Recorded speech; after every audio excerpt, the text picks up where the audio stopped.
একজন স্টুডেন্ট জিজ্ঞাসা করেছিল, আমি অনেক জায়গায় দেখতেও পাই এরকম, যে হোয়াট ইজ সাকসেস, সাফল্য কি? এটা নিয়ে তোরা অনেকটাই কনফিউজড, মানে শুধু তোরা নয়, আমরাও কনফিউজড। অ্যাকচুয়ালি কেউ বলছে লাইফে টাকা পয়সাটাই সাকসেস, কেউ বলছে না নিজের প্যাশনকে পাওয়া সাকসেস। এটা আমার ব্যক্তিগত অভিমত। সাফল্য হচ্ছে তুই, তোর কাছে সাফল্যর ডেফিনেশন আলাদা, আমার কাছে সাফল্যর ডেফিনেশন আলাদা। সাফল্যর ডেফিনেশন ভ্যারি করে ম্যান টু ম্যান। ধর আমি একটা ইনস্টিটিউট খুলতে যাই, এখানে গরিব ছেলেমেয়েরা বা যে কোনো ছেলেমেয়েরা খুব নমিনাল ফিজে পড়াশোনা করবে। যেদিন এটা করতে পারবো তাহলে আমি সাফল্য পেলাম।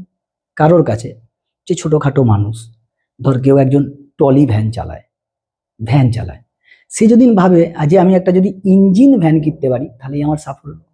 আবার যে চাকরি করছে বড় জায়গায়, সাফল্য। আসল সাফল্যটা ডিপেন্ড করে তুই কি চাইছিস। এবার কোনোদিনই সেটা বাজে কাজের দিকে নয়, ভালো কোনো একটা ভালো উদ্দেশ্য নিয়ে যদি তুই কোনো কাজ করিস তবেই তুই সাফল্য পাবি, আদারওয়াইজ কোনোদিন সাফল্য পাবি না।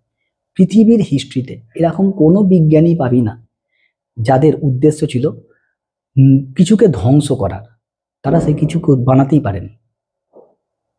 তো সাফল্যর ডেফিনেশন সবার ক্ষেত্রে আলাদা।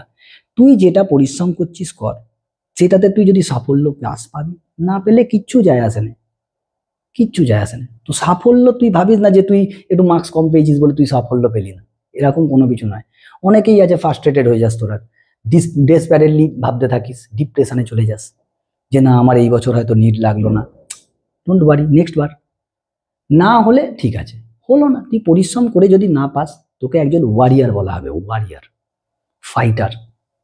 You fight a lot but you are not able to crack it, so what, no problem, অন্য কোনো ফিল্ডে চলে যাবি।